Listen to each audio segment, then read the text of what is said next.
Greetings, I'm Karen Colligan. Welcome to the Let's Talk Leadership podcast. I'm the founder of a leadership organization called PeopleThink, where I created the Keep It Real leadership program, and that equips and elevates emerging and advancing leaders. It's all online, and it can be done anywhere, and it can be done at any time. What I know for sure is all leaders lead differently. That's the beauty of leadership. And it is so important to understand what your unique leadership style is. Now, that word is worth repeating. Unique. Because everyone has their own leadership style, which will inform how you're going to help your team and your organization move forward. You got to be real, and you got to be bold, and you got to drive to take action. Let's face it, people look to their leaders for vision. They look to their leaders for coaching and growth opportunities. This is why, as a leader, you want to be crystal clear about your unique leadership style and competencies. The whole purpose of the Let's Talk Leadership podcast is to speak to a variety of leaders who are in different industries with different titles at different levels to better understand their unique way of leading. We're going to ask each leader the same 6 questions so we can provide you with a diverse way of looking at leadership. We want you to find those treasures that will help you be the best leader only you can be. Let's get moving and talk to our next leadership guest.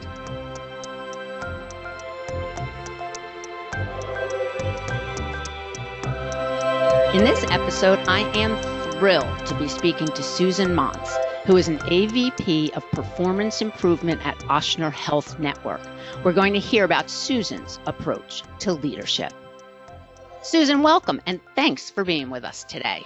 Well, thank you, Karen. I'm honored to be part of this discussion and look forward to discussing my leadership style and how I've become a leader here at Ochsner. Oh, I love it. Thank you, Susan. This is great. So before we even get into the conversation, why don't you tell us a little bit about who you are and what Ochsner Health Network is really all about? So I've been in healthcare for about 30 years now. I started in nursing and then advanced my career with an MBA and got on the business side of healthcare and joined Ochsner about 5 years ago as a leader in healthcare. Ochsner is a huge system. It is probably the largest healthcare system in the Gulf South.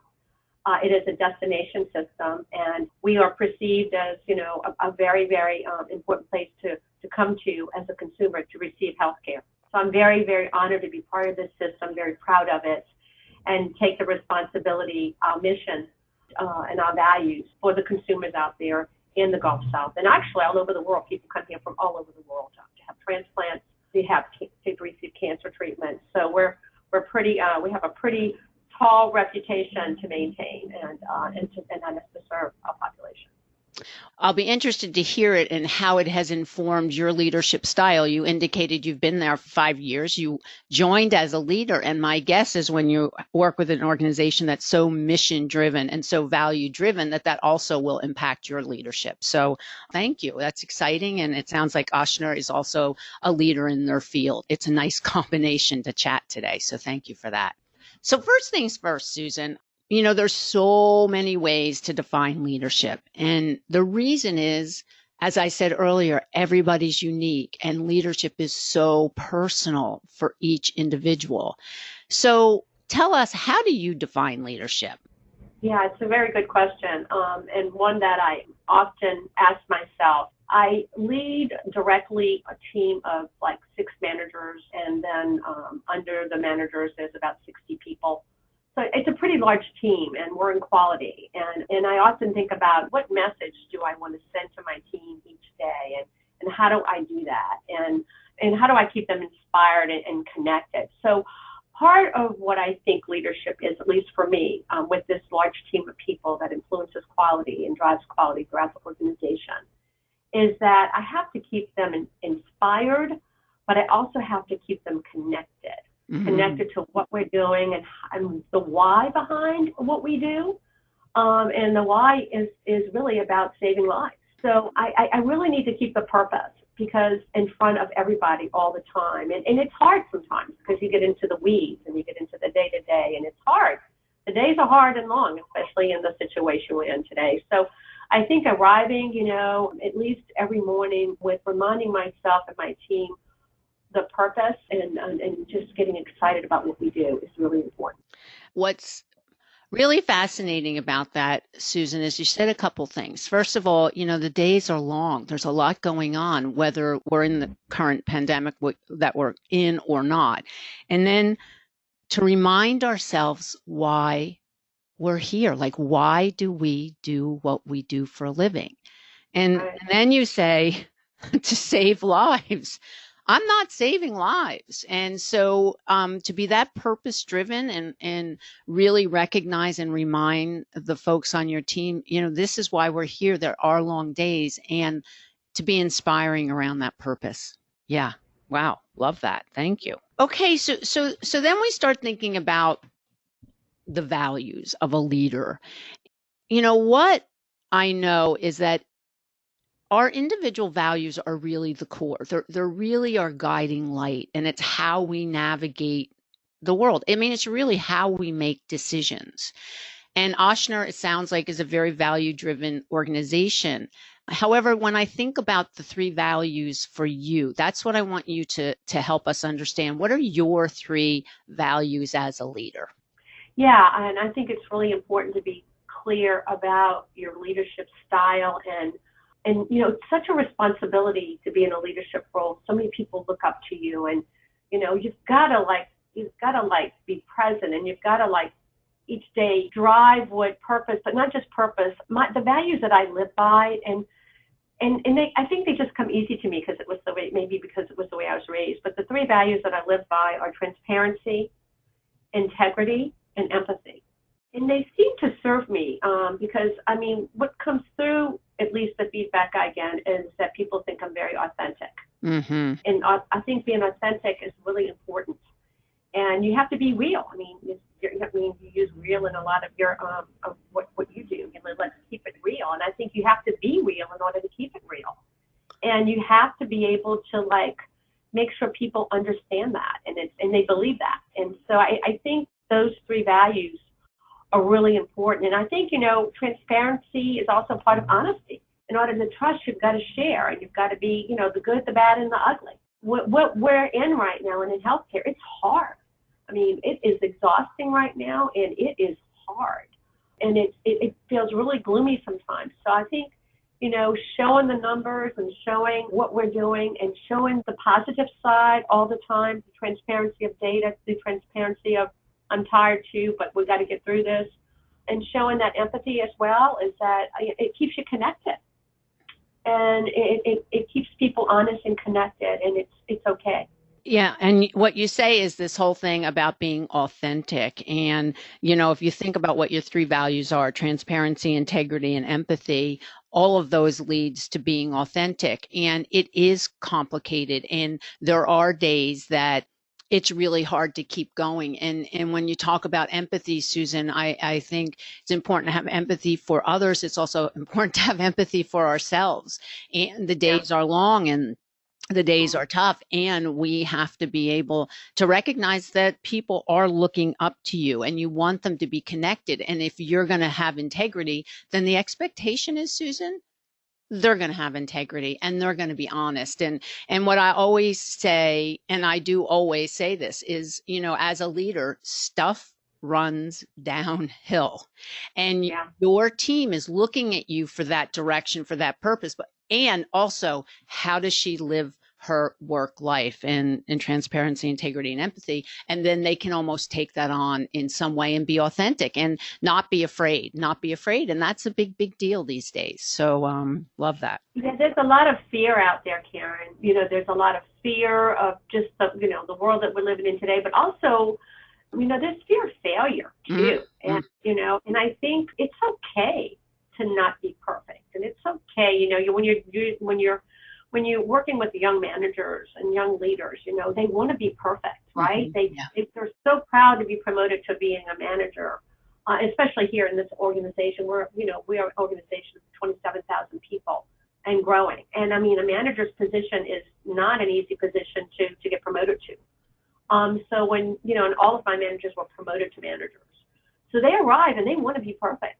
And they want to show me that how great they are. And oftentimes it's like, don't worry about being perfect because you're not going to get it right all the time. And it's okay. That's what I'm here to do, is to help you. Mm-hmm. And I'm not going to get it right all the time. Yeah. And that's okay. Yeah. And, we just have to collectively be part of this team that it's okay not to have the answers. Mm-hmm. It's okay to say, I have that data, but I'm going to get that data. I know, my work is driven, our work here is driven, my team's work is driven by a lot of data. We live in quality, but data is really important. And data is really ugly. Mm-hmm. So you have to be really careful when you present data. So, when we're asked to present, what are these outcomes on screenings? And, and how many cancers did we detect? And how many lives have we saved? This is hard data to get to because it's a continuum. So you want to get that answer for your boss, right? You want to get that answer. But you want to make sure it's correct. So I'm always reminding my team, or I often remind my team, is that, it's okay. We can take our time, but the data's got to be as clean as possible and put the caveats around it because we want people to believe what we deliver. Yeah. And we want to make sure they know if it's something that comes out of my shop, they can rely on it. There's integrity and vetted. And it goes back to your value, integrity. I mean, the data has to be honest and trustworthy, and people have to know, as you said, it comes out of your shop, it's going to be the right stuff. And you said something, Susan, that's really, I think, important in terms of this whole perfection thing. Perfection to me is debilitating. It can just stop people in their track because we can cycle and we can cycle and we can cycle till we get the right stuff. So for you to be able to give your team permission to do you really have to do the best you can. You can have fear of failure. And at the end of the day, we all are human. We have to be okay. And I really believe that part of the leader's responsibility is to catch them when they're going down the wrong path or when they've provided, something that is not as accurate as it needs to be, or they do something that is not perfect.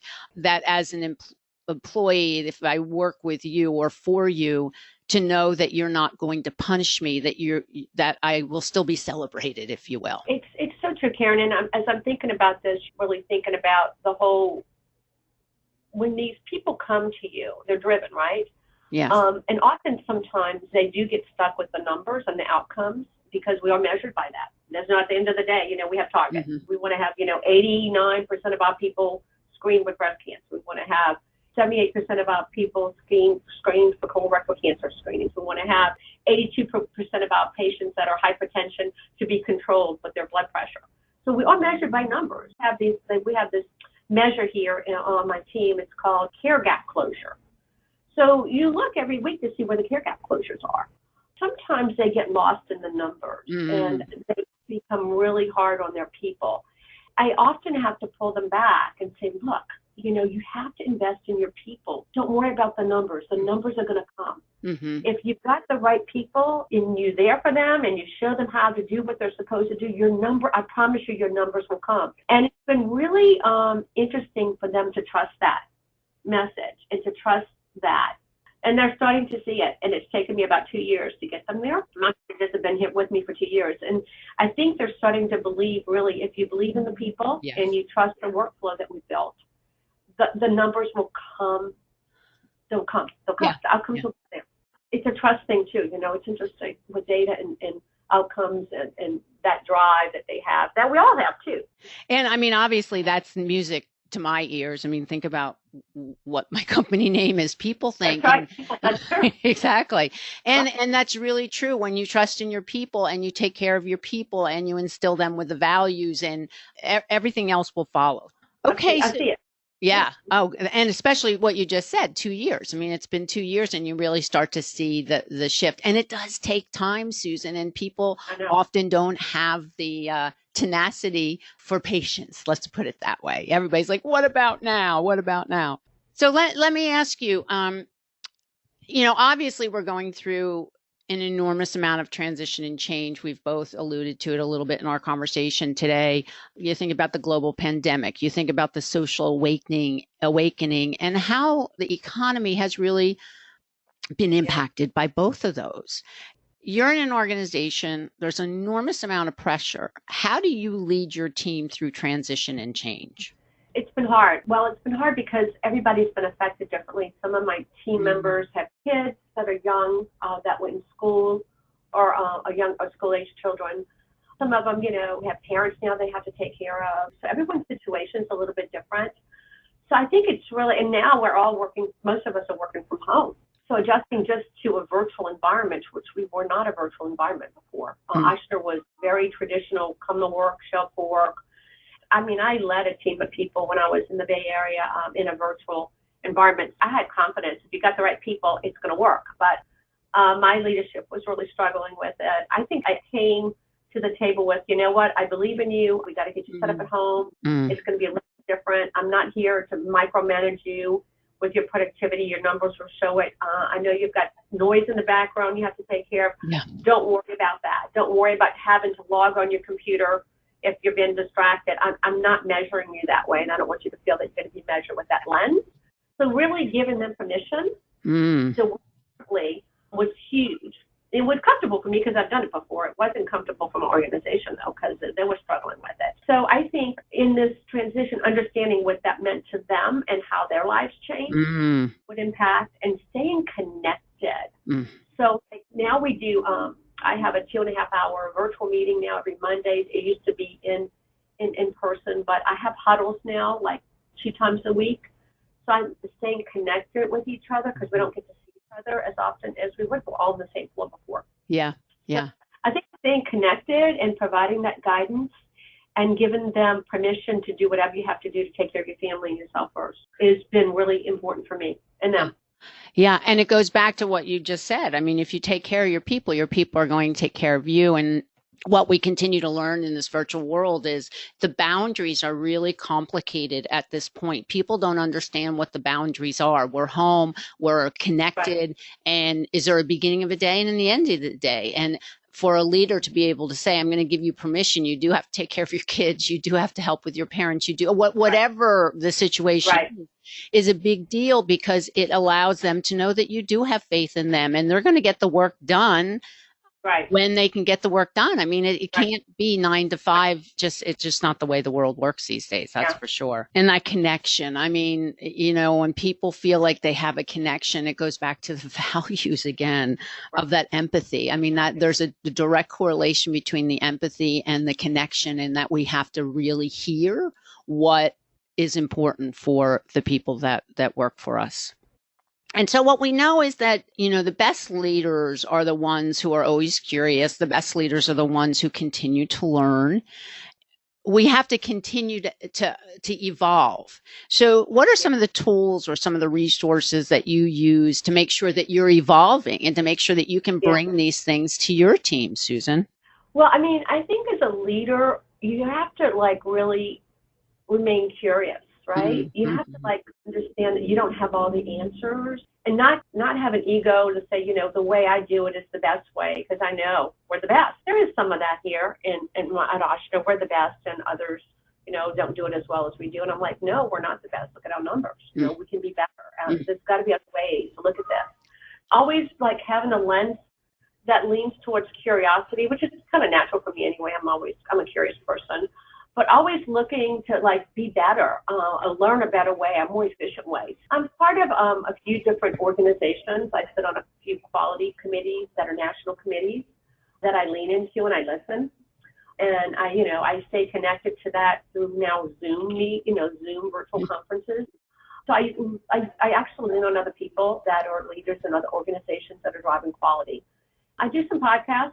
I listen to different leaders that have advice. I'm not on Twitter. I don't do a lot of social media stuff. I think mainly conferences. I do read some books and articles, but it's mainly leaders that are in other organizations that I probably lean on the most, or look to, look up to and lean in, and we share.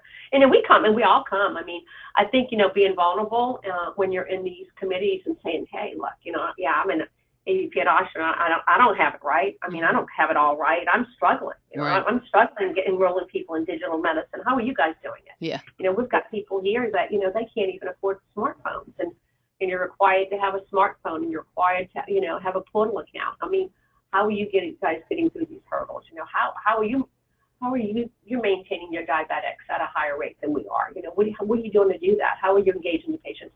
I mean, there's a lot to learn. Yeah. I mean, so I think, for me, it's really staying open and knowing we don't always have the answers, and looking to other leaders to see how they're doing it better than we are.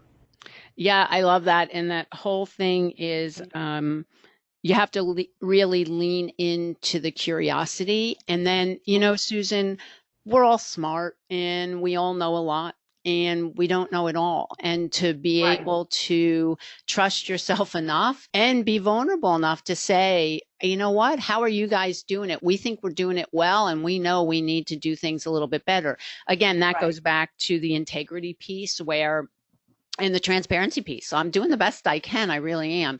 And I think, so many people look to other people for learning. I mean, that's what it's really all about. That makes really good sense to me. So then you think about, okay, your folks, like, what do you do about them in terms to really helping them continue their development and growth? I mean, what you've been saying is, I'm trying to stay connected with them. I'm trying to have some empathy with them and understand everybody's situation is different. Now we're saying, okay, we don't understand boundaries anymore. And now, don't forget, you have to learn and you have to develop. So what do you do with your team? Yeah, so initially, I really encouraged both of my team to sign up for 2 different organizational conferences this year. And unfortunately, that's going to only be virtual, but at least we're going to do conferences. They're going to go outside of Ochsner.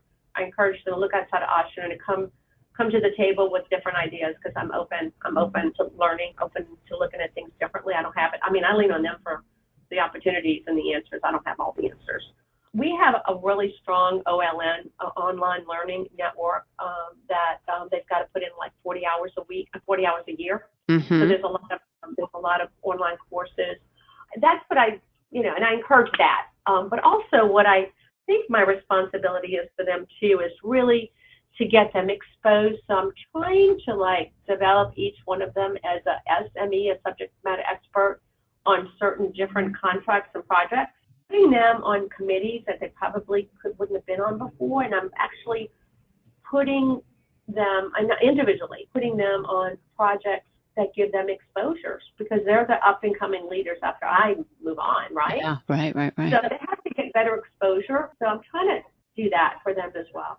And it goes back to what I said earlier about everybody is unique. And it goes back to, you've just indicated, depending on what their subject matter expertise is, and making sure that they're getting the exposure and growing in that way. So I can give you a really good example right now. I have a new member of my team, and she loves to write, kind of thing she does.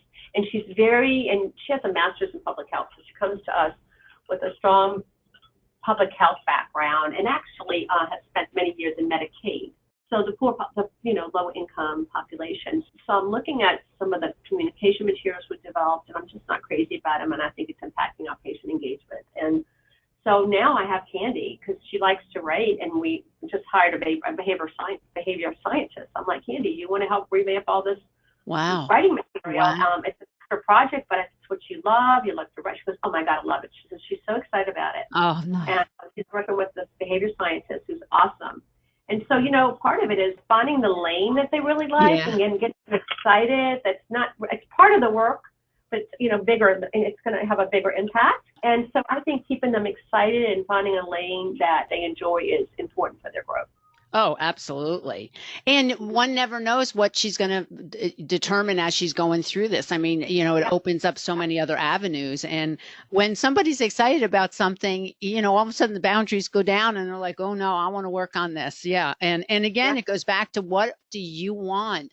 And what I really believe is that it's important for the leader to ask, what do you want? Where do you want to head? Because you're not a magician. You don't know everything. And to have them really give you some information. This is what I want. Yeah. She loves writing, give her the project. So it's about listening, and it's about not only listening, having the conversation, but actually really hearing what they're saying. And asking them, I just finished mid-year evaluations, and really asking them, where do they want to go in the next 2 or 3 years? Yes. I mean, what's their career path? And how do I help them as a leader? How do I help them get there? And wanting them to be prepared so that, where do you want to be in the next 2 to 3 years? I can help you, and you have to articulate and communicate to me what you want. My last question, and the way I look at the world is, I just think it's so important to have joy during our day when we're working. And I don't mean let's have a party, let's jump up and down, let's get balloons. And although I'm not opposed to that either. However, when people come into the work day, whether it's figuratively these days or physically, I really believe that you have to have some joy when you go there. So outside of your work, Susan, what's a piece of art or culture or music? I mean, what do you do to fill yourself up and feel like you're balanced so that you can bring this joy to work? Yeah, it's you have to really pay attention to that, because you just need to come full, right? You need to come full, otherwise you can't give. And there's a lot that is expected of us here at Ochsner. And of our population, the people we serve. I mean, we're here to serve. So, yeah, you have to keep yourself healthy and balanced, and you have to fill your soul. I do work out. Having an exercise routine is really important to me, and it's just a combination of different things. Mm-hmm. And walking and being outside is really important to me. I'm not a gym person, so I do run, and I do work outside, and I work with a trainer. And so that's important. So exercise is important. And I really, what calms me down the most really is classical music and blues. So I listen to a lot of classical music when I come home, or blues, when I really want to relax and just kind of get a little zenny, or just kind of feel happy and relaxed. And of course, I put on some other rock and roll stuff when I want to kind of have fun and but I listen to a lot of music. What's therapeutic for me too is cooking, soft, whatever. So the kitchen brings me a lot of peace and happiness. And then the beach is my happy place. So I really try to get to the beach 3 or 4 times a year. And it doesn't matter. I mean, I like it all seasons. It doesn't matter. And I don't mind when it rains there. I can go during the rainy season. I just like looking at the ocean, being part of it, smelling it, walking on the beach. So the beach is my happy place. So, Oh, the beach, the music. I mean, happy, happy, happy, both. Yeah. And you said, just as you were answering the question, is, it's really important to be able to be whole. That wasn't your exact word, when you go to work, and we have to fill up afterwards, because we can't, runneth over every single day. And there's a lot of stress. Yeah. There's a lot of pressure, and we have to have some joy when we get there. Wow. Yeah. All righty then. My goodness, Susan, thank you. My goodness gracious, so much for your insights and your thoughts. Thank you, Karen. These are very important questions that you have here. I mean, it's really important to stop and think about this, because they're provocative, and it's important to kind of reset. So thank you for that invitation to be part of it. Help me really frame and continue to frame my leadership style and purpose. Oh, I love it. It was great. What a great conversation. And I learned so much as well about all of it. And that's what I continue to do in terms of all of these podcasts. Is it's amazing what I've been learning along the way, which is so fun. So Susan Montz, thank you. I greatly appreciate you being with us. And Susan is the AVP of Performance Improvement at Ochsner Health Network. So thanks for listening, everyone. Till the next episode of the Let's Talk Leadership podcast, have a good one. And don't forget to keep it real. Music by Poddington Bear, editing by Mary Lee Williams. Till the next time, thanks. Bye now.